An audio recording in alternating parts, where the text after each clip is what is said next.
ಇನ್ನು ನಾಳೆ ಮುಖ್ಯಮಂತ್ರಿ ಸಿದ್ದರಾಮಯ್ಯನವರ ಪ್ರಾಸಿಕ್ಯೂಷನ್ ಭವಿಷ್ಯ ಹೈಕೋರ್ಟ್ನಲ್ಲಿ ನಿರ್ಧಾರ ಆಗುತ್ತೆ. ಸೊ ಮೂಡ ಸಂಕಷ್ಟ ನಿವಾರಣೆಗೆ ಚಾಮುಂಡಿ ಮೊರೆ ಹೋದ್ರ ಮುಖ್ಯಮಂತ್ರಿಗಳು.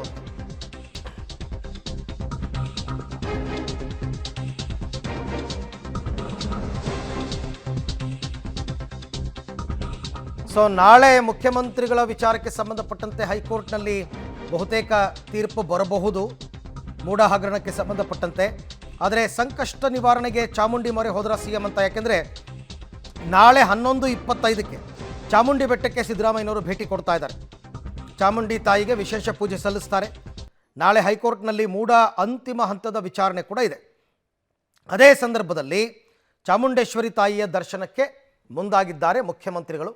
ನಾಳೆ 11:25 ವೇಳೆಗೆ ಅವರು ಚಾಮುಂಡಿ ಬೆಟ್ಟಕ್ಕೆ ತೆರಳುತ್ತಾರೆ. ಹಾಗೆ ನೋಡೋಕೆ ಹೋದರೆ ಒಂದು ಗಾದೆ ಇದೆ, ಈ ಸಂಕಟ ಬಂದಾಗ ವೆಂಕಟರಮಣ ಅಂತ. ಅವ್ರಿಗೆ ಒಂದು ನಂಬಿಕೆ, ಹಾಗಾಗಿ ಅವ್ರು ಹೋಗ್ಬೋದು, ಅದರಲ್ಲೇನು ತಪ್ಪಿಲ್ಲ.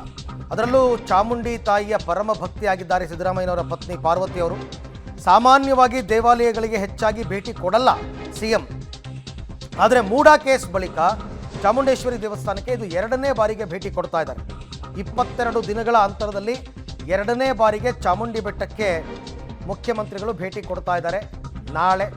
ಆಮೇಲೆ ನಿನ್ನೆ ಕೂಡ ಅವರು ಇಲ್ಲೇ ಒಂದು ದೇವಸ್ಥಾನಕ್ಕೆ ಹೋಗಿದ್ದರು. ಅವರು ಯಾವ್ಯಾವತ್ತು ಹಿಯರಿಂಗ್ಸ್ ಇತ್ತು ಹೈಕೋರ್ಟ್ನಲ್ಲಿ ಅವಾಗೆಲ್ಲ ಅವರು ದೇವಸ್ಥಾನಕ್ಕೆ ಭೇಟಿ ಕೊಟ್ಟಿದ್ದಾರೆ.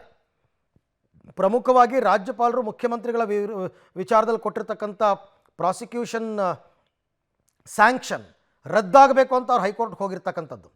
ಏನು ತೀರ್ಮಾನ ಬೇಕಾದರೂ ಆಗ್ಬೋದು, ಯಾವ ತೀರ್ಪು ಬೇಕಾದರೂ ಬರ್ಬೋದು. ಈ ಬಗ್ಗೆ ಮತ್ತಷ್ಟು ಮಾಹಿತಿ ನಮ್ಮ ಮೈಸೂರು ಪ್ರತಿನಿಧಿ KP ನಾಗರಾಜ್ ಅವರಿಂದ ಪಡ್ಕೊಳ್ಳೋಣ. KP, ಈಗ ನಾಳೆ ಕುಟುಂಬ ಸಮೇತರಾಗಿ ಚಾಮುಂಡಿ ಬೆಟ್ಟಕ್ಕೆ ಹೋಗ್ತಾ ಇದ್ದಾರಾ ಮುಖ್ಯಮಂತ್ರಿಗಳು? ಸಂಕಟ ಬಂದಾಗ ವೆಂಕಟರಮಣ ಅಂತಾರಲ್ಲ, ಆ ರೀತಿ ತತ್ವಕ್ಕೆ ಮುಂದಾದ್ರ ಮುಖ್ಯಮಂತ್ರಿಗಳು ಅಂತ? ಅರವಿಂದ್, ಸಾಮಾನ್ಯವಾಗಿ ಸಿದ್ದರಾಮಯ್ಯನವರು ಕುಟುಂಬ ಸಮೇತರವಾಗಿ ಯಾವತ್ತೂ ಕೂಡ ಈ ಥರದ ದೇವಸ್ಥಾನಗಳಿಗೆ ಹೋಗಿಲ್ಲ. ಅದರಲ್ಲೂ ಕೂಡ ಮುಖ್ಯಮಂತ್ರಿಗಳ ವಿಚಾರದಲ್ಲಿ ಯಾಕೆ ಇವತ್ತು ಚಾಮುಂಡಿ ಬೆಟ್ಟದ ವಿಚಾರ ಬಹಳ ಮಹತ್ವ ಪಡೀತಾ ಇದೆ ಅಂತ ಅಂದರೆ, ಅರವಿಂದ್, ಸಾಮಾನ್ಯವಾಗಿ ಸಿದ್ದರಾಮಯ್ಯನವರು ದೇವಸ್ಥಾನಗಳು ದೇವರು ಅಂದರೆ ಒಂದು 2 ಹೆಜ್ಜೆ ಹಿಂದೆ ಇಡುವಂಥವ್ರು. ಅದರಲ್ಲೂ ಕೂಡ ಏನು ಅದು ಕೇವಲ ಚಾಮುಂಡಿ ಬೆಟ್ಟ ಅಂತಲ್ಲ, ಎಲ್ಲ ದೇವಸ್ಥಾನಗಳ ವಿಚಾರದಲ್ಲೂ ಸಿದ್ದರಾಮಯ್ಯನವ್ರಿಗೆ ಅದೇ ರೀತಿಯಾದಂತಹ ನಡೆ ಇರುವಂಥದ್ದು. ಅದು ಅವರು ಪಾಲಿಸಿಕೊಂಡು ಬಂದಂತಹ ಸಿದ್ಧಾಂತಗಳು. ಆದರೆ ಇತ್ತೀಚಿನ ದಿನಗಳ ಬೆಳವಣಿಗೆಗಳನ್ನ ಗಮನಿಸ್ತಾ ಇದ್ದರೆ ಎಲ್ಲೋ ಒಂದು ಕಡೆಯಲ್ಲಿ ಸಿದ್ದರಾಮಯ್ಯನವರು ಕೂಡ ದೇವರನ್ನ ಅತಿಯಾಗಿ ನಂಬೋದಕ್ಕೆ ಶುರು ಮಾಡಿದ್ದಾರೆ ಅನ್ನುವಂಥದ್ದು. ಮೊನ್ನೆ ಪ್ರಾಸಿಕ್ಯೂಷನ್ ಸಂದರ್ಭದಲ್ಲೂ ಕೂಡ ಅವರು ದೇವರ ಮೊರೆ ಹೋಗಿದ್ರು. ಈಗಲೂ ಕೂಡ ನಾಳೆ ಮಹತ್ವವಾದಂಥ ನಿರ್ಧಾರ ಬರುವಂಥ ಸಾಧ್ಯತೆಗಳೇ ತುಂಬ ಹೆಚ್ಚಾಗಿ ಕಾಣ್ತಾ ಇದೆ. ಇಂತಹ ಹೊತ್ತಿನಲ್ಲಿ ಸಿದ್ದರಾಮಯ್ಯನವರು ದಿಢೀರನೆ ಮೈಸೂರಿಗೆ ಬರ್ತಾ ಇದ್ದಾರೆ. ಕೇವಲ ಮೈಸೂರಿನ ಚಾಮುಂಡಿ ತಾಯಿಗೆ ಪೂಜೆಯನ್ನು ಸಲ್ಲಿಸಿ ಅಲ್ಲೇ ಏನು ಚಾಮುಂಡಿ ಬೆಟ್ಟದ ಪ್ರಾಧಿಕಾರದ ಸಭೆಯನ್ನು ಕೂಡ ನಡೆಸ್ತಾರೆ. ಪ್ರಾಧಿಕಾರದ ವಿಚಾರದಲ್ಲಿ ಇನ್ನೂ ಕೂಡ ಅಷ್ಟೇ ಇದೆ. ಅಂಥ ಸಂದರ್ಭದಲ್ಲೂ ಸಭೆಯನ್ನು ಕೂಡ ಅವರು ಏರ್ಪಾಡನ್ನು ಮಾಡ್ಕೊಂಡಿರುವಂಥದ್ದು. ಅಲ್ಲಿಗೆ ಸಿದ್ದರಾಮಯ್ಯನವ್ರಿಗೆ ಎಲ್ಲೋ ಒಂದು ಕಡೆಯಲ್ಲಿ ಇತ್ತೀಚಿನ ದಿನಗಳಲ್ಲಿ ದೇವರ ಮೇಲೆ ಅತಿಯಾದ ನಂಬಿಕೆ ಬಂದಂತೆ ಕಾಣ್ತಾ ಇದೆ. ಅವರ ಪತ್ನಿ ನಿರಂತರವಾಗಿ ಚಾಮುಂಡಿ ಬೆಟ್ಟಕ್ಕೆ ತಾಯಿಯ ದರ್ಶನಕ್ಕೆ ಬರ್ತಾರೆ, ಅವರ ಮಗನೂ ಕೂಡ ಬರ್ತಾರೆ. ಆದರೆ ಸಿದ್ದರಾಮಯ್ಯನವರು ಬರ್ತಾ ಇರಲಿಲ್ಲ. ಸಾಮಾನ್ಯವಾಗಿ ಯಾರೇ ಮುಖ್ಯಮಂತ್ರಿಗಳಾಗಿದ್ದರೂ ಕೂಡ ಆಗೋದಕ್ಕಿಂತ ಮುಂಚೆ ಅಥವಾ ಆದ ನಂತರದಲ್ಲಿ ಚಾಮುಂಡಿ ಬೆಟ್ಟಕ್ಕೆ ಬರುವಂಥ ಒಂದು ರೀತಿಯಂಥ ವಾಡಿಕೆ ಇತ್ತು. ಸಿದ್ದರಾಮಯ್ಯನವರು ಆ ಕೆಲಸವನ್ನು ಕೂಡ ಮಾಡಿರಲಿಲ್ಲ.